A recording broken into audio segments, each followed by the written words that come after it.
Polyvinyl chloride, PVC, is a chlorine-containing thermoplastic produced by free radical polymerization of vinyl chloride monomer, VCM.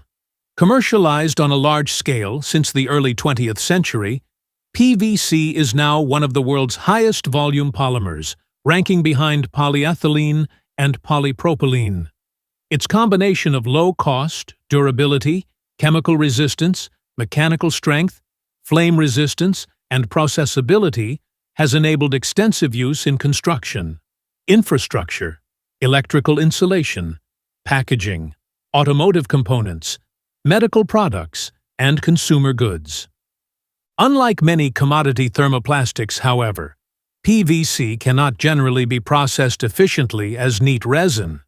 Its relatively poor thermal stability causes dehydrochlorination and discoloration at temperatures approaching conventional processing conditions. Consequently, commercial PVC is formulated as a multi-component compound containing thermal stabilizers, lubricants, plasticizers, impact modifiers, fillers, pigments, and other functional additives. Environmental and human health concerns. Polyvinyl chloride presents environmental challenges throughout its life cycle. VCM is a recognized carcinogenic hazard, while PVC processing can generate hydrogen chloride and conjugated degradation products if thermal stabilization is inadequate. At the product stage, concerns increasingly center on additives rather than the PVC backbone itself. Plasticizers and other additives can migrate from flexible PVC into food, indoor environments, soil, and water. PVC is also highly persistent in the environment. Mechanical fragmentation can generate PVC micro and nanoparticles containing associated additives. These concerns have contributed to increasingly stringent regulatory scrutiny, particularly in Europe. PVC and its additives were included in the European Union's restrictions roadmap in 2022, reflecting concerns over hazardous additives and releases of PVC microparticles. Recycling challenges. Mechanical recycling is attractive because it requires substantially less chemical conversion than chemical recycling, but PVC presents unusual difficulties. Waste streams frequently contain plasticizers, stabilizers, pigments, fillers, impact modifiers, and other contaminants.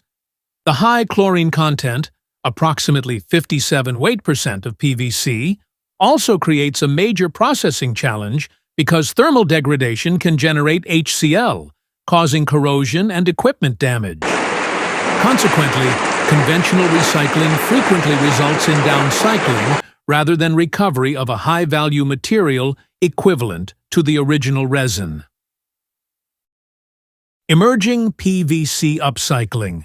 Conversion to Polyalphaolefin lubricants. A particularly notable recent development is the work of Guo Liang, Greg Liu, and co-workers at Virginia Tech, which reframes PVC not simply as a problematic waste polymer, but as a carbon-rich chemical feedstock. The supplied material describes their recent strategy for converting PVC waste into vinyl-derived polyalphaolefins, VPAOs, high-value lubricant base oils. The central concept is chemically elegant. Instead of treating the C-Cl bonds of PVC exclusively as a liability, they are exploited as reactive sites. PVC waste is treated with AlCl3 and alpha olefins at approximately 70 degrees Celsius, promoting dechlorination, alkylation, and controlled chain scission. The alpha olefins become incorporated into the carbon backbone, producing branched hydrocarbon structures resembling lubricant-grade polyalphaolefins.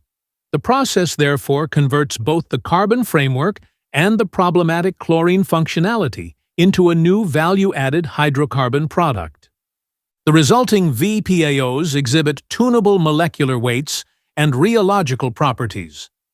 The supplied study reports kinematic viscosities at 100 degrees Celsius of approximately 14.9 to 26.3 centistokes, coefficients of friction of approximately 0.08 to 0.15, and viscosity indices reaching about 130. Following hydrogenation to remove residual unsaturation, the material can function as a high-performance lubricant.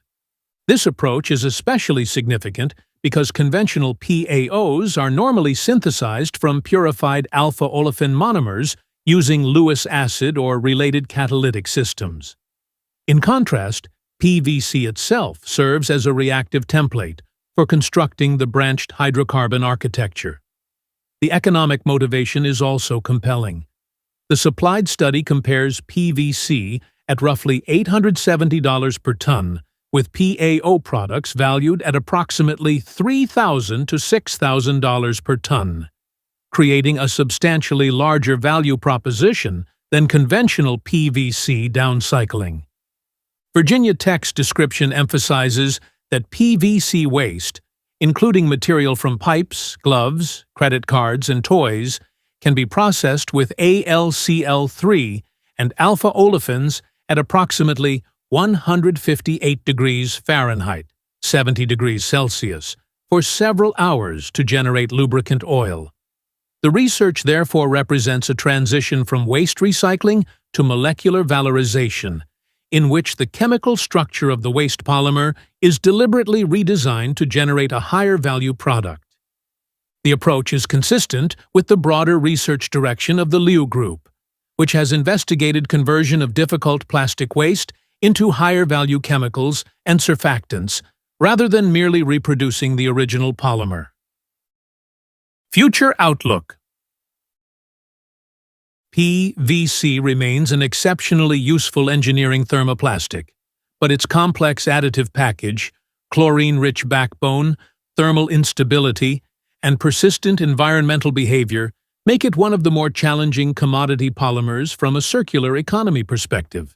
The most effective long-term strategy will likely combine safer additive design, improved product traceability, advanced sorting, mechanical recycling of clean streams, selective dechlorination, and chemical upcycling of contaminated waste. The Virginia Tech VPAO strategy is particularly promising because it addresses the principal economic weakness of chemical recycling, producing a product of insufficient value to justify the processing cost. By converting low-value PVC waste into lubricant-grade hydrocarbon products, it creates a potentially stronger economic incentive for collection and recycling. Nevertheless, pilot-scale continuous processing, tolerance to real mixed PVC waste and additives, chlorine management, catalyst recovery, hydrogenation requirements, and comprehensive life cycle assessment remain necessary before industrial deployment. Overall, the emerging direction is clear. The future of PVC sustainability is unlikely to depend solely on conventional recycling. Molecular editing and selective upcycling, transforming the chlorine-containing polymer backbone into high-value chemicals and materials, offer a more ambitious pathway towards circular carbon utilization.